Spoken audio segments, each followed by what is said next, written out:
ఒకటి కాదు, రెండు కాదు, 70,000 పోలీస్ కుటుంబాలకి డిఏలు సరెండర్ లీవ్స్ ఈ రోజు వరకు ఇవ్వలేదు.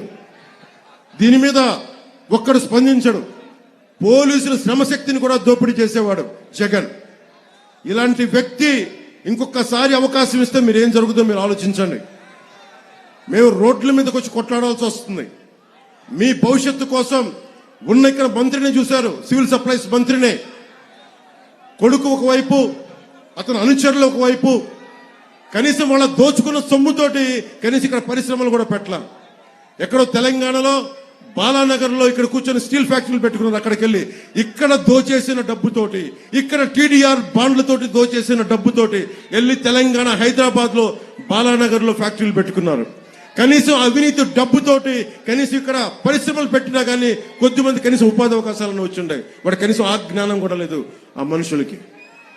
ఇది మీరు చాలా ఆలోచించి నిర్ణయం తీసుకోండి. మాకేమవ్వదు. ఆయన చాలా గుండె దిట్టి ఉన్న నాయకుడు. ఆయన జగన్ అకారణంగా ఆయన జైల్లో పెడితే నేను వెళ్ళి చూస్తే ఆయన ఏం బెదర్లా బలంగా నిలబడి ఉన్నాడు. ఆయన దేనికి బెదిరే వ్యక్తి కాదు ఆయన. కానీ నాకు అనిపించింది, ఏదైతే మాట ఇచ్చానో 2021లో వైసీపీ వ్యతిరేక ఓటు చీలకూడదని చెప్పి నేను పదే చెప్పాను. అదే మాట మీద కేంద్ర నాయకత్వానికి తెలియజేశాను. నేను తగ్గాను. నన్ను కావాలంటే విమర్శించారు.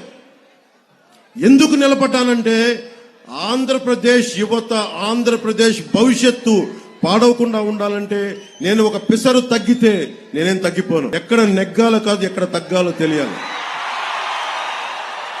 దేనికి తగ్గాను నేను?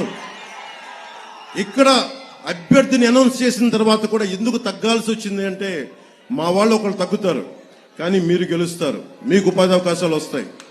అది దృష్టిలో పెట్టుకుని నేను తగ్గాను తప్ప పార్టీని తగ్గించాలని కానీ కూడా కాదు. ఎందుకంటే 4 దశాబ్దాలుగా ఒడిదుడుకులు తీసుకున్న వ్యక్తి, ఆయన అనుభవం కావాలి.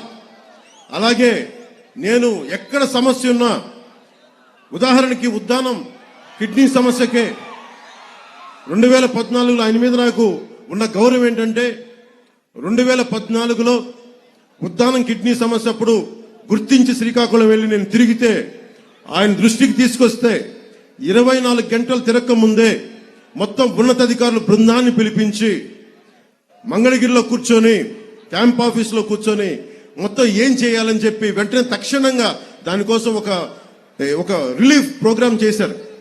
వెంటనే ఏవే రెమెడియల్ మెజర్స్ తీసుకున్నారు. అందుకనే ఆయన అనుభవం నాకు మనకి రాష్ట్రానికి కావాలి. అందుకని కూర్చొని నా స్వార్థాన్ని కూడా పక్కన పెట్టి, మన ఆశయాలను కూడా మన ఆశలను కూడా పక్కన పెట్టి, జనసేన నాయకుల తాలూకు తృష్ణను కూడా పక్కన పెట్టి, కేవలం ఆంధ్రప్రదేశ్ ప్రజల ఆకాంక్షను దృష్టిలో పెట్టుకొని నేను ఈ పొత్తుకి చాలా ముందుండి అందరం కలవాలని చెప్పి నేను ముందుకు తీసుకెళ్ళాను. మీరు బాగుండాలని చెప్పి.